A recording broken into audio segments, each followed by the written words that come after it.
கரூரில் கைது செய்யப்பட்டுள்ள தாவேக மாவட்ட செயலாளர் மதியழகனையும் நகர பொறுப்பாளர் பவுன்ராஜையும் மருத்துவ பரிசோதனைக்காக போலீசார் அழைத்து சென்றனர். அதன்பின் இருவரையும் நீதிமன்றத்தில் போலீசார் ஆஜர்படுத்த உள்ளனர். இது தொடர்பான மேலும் விரிவான தகவல்களை எமது செய்தியாளர் சரவணன் வழங்கிப்போம். சரவணன், விரிவான தகவல்கள் என்ன? கரூரில் தாவேகா பிரச்சார கூட்ட நெரிசலில் 41 பேர் உயிரிழந்த இந்த சம்பவம் தொடர்பாக கரூர் நகர போலீசார் வழக்கு பதிவு செய்து தற்பொழுது தாவேகாவுடைய மாவட்ட செயலாளர் மற்றும் நகர மேற்கு பகுதியினுடைய நகர பொறுப்பாளர் பவுன்ராஜ் என்ற இருவரையுமே கைது செய்திருக்கிறார்கள். கைது செய்து டவுன் காவல் நிலையத்தில் வைத்து தொடர்ந்து விசாரணை நடத்தப்பட்டு வந்த நிலையில் அவர்களை இருவரையுமே தற்போது அழைத்து வந்து மருத்துவமனையில் மருத்துவ பரிசோதனைக்கு உட்படுத்தியிருக்கிறார்கள். நீதிமன்ற காவலுக்கு உட்படுத்துவதற்கு முன்பு மருத்துவ பரிசோதனைக்கு உட்படுத்துவது நடைமுறை, அதன்படி கொண்டு வந்திருக்கிறார்கள்.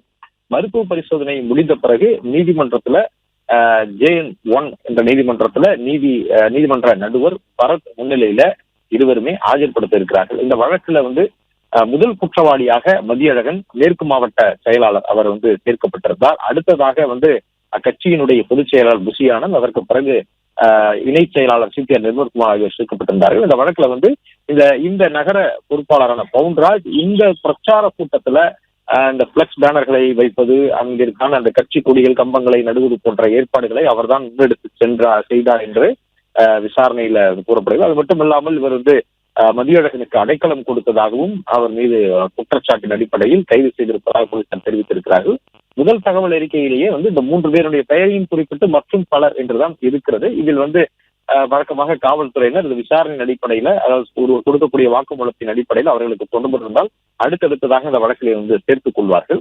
அதன் அடிப்படையில இந்த வழக்கிலும் அவர் மதியழகன் கொடுத்த வாக்குமூலத்தின் அடிப்படையில 2வது நபரையும் கைது செய்திருக்கிறார்கள். இன்னும் சிறிது நேரத்தில் நீதிமன்றத்திற்கு கொண்டு செல்ல இருக்கிறார். நன்றி சரவணன், விரிவான தகவல்களுக்கு.